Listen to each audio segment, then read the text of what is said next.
Acre കണക്കിന് വ്യാപിച്ചു കിടക്കുന്ന താമരപ്പാടങ്ങൾ പ്രകൃതിയുടെ അതുല്യ സൗന്ദര്യം ആസ്വദിച്ച് കരിങ്ങാലിപ്പുഞ്ച ഇന്ന് സഞ്ചാരികളുടെ ശ്രദ്ധാകേന്ദ്രമായി മാറുന്നു.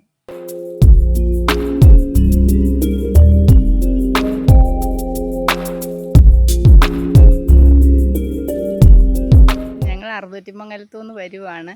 താമരപ്പാടം കാണാൻ വന്നതാ.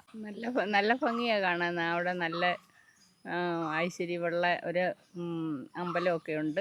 ഞങ്ങൾ അവിടെ നിന്ന് ഷൂട്ട് ചെയ്ത് ഫോട്ടോ ഒക്കെ എടുക്കുകയൊക്കെ ചെയ്തിട്ടുണ്ട്. പ്രഭാതത്തിലെ മഞ്ഞുതുള്ളികളോട് ചേർന്ന് വിരിയുന്ന ആയിരക്കണക്കിന് താമരപ്പൂക്കൾ കണ്ണിനും മനസ്സിനും ഒരുപോലെ ആനന്ദം പകരുന്ന ദൃശ്യവിസ്മയമാണ് സമ്മാനിക്കുന്നത്.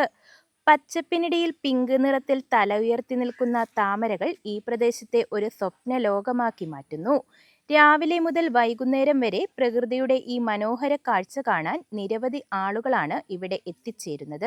ഞങ്ങൾ പുലിമേൽ സ്വദേശികളാണ്. പള്ളിമുഖത്തുള്ള ഈ താമരപ്പാടം കാണാൻ വേണ്ടി വന്നതാണ്.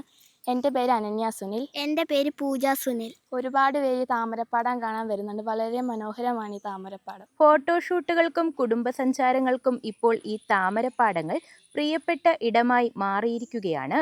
നൂറനാട് പാറ്റൂർ പള്ളിമുക്കം ശ്രീ മഹാഭദ്രകാളി ക്ഷേത്രത്തിന് സമീപത്തായാണ് ഈ താമരപ്പാടം. ക്ഷേത്ര ദർശനത്തിനായി എത്തുന്ന ഭക്തരും ഈ അപൂർവ പ്രകൃതി ഭംഗി ആസ്വദിക്കുവാനായി ഇവിടെ എത്തുന്നുണ്ട്. അതേസമയം വിരിഞ്ഞു നിൽക്കുന്ന താമരപ്പൂക്കളുടെ ഭംഗി സംരക്ഷിക്കേണ്ടത് ഓരോരുത്തരുടെയും ഉത്തരവാദിത്തമാണെന്ന് നാട്ടുകാർ ഓർമ്മിപ്പിക്കുന്നു.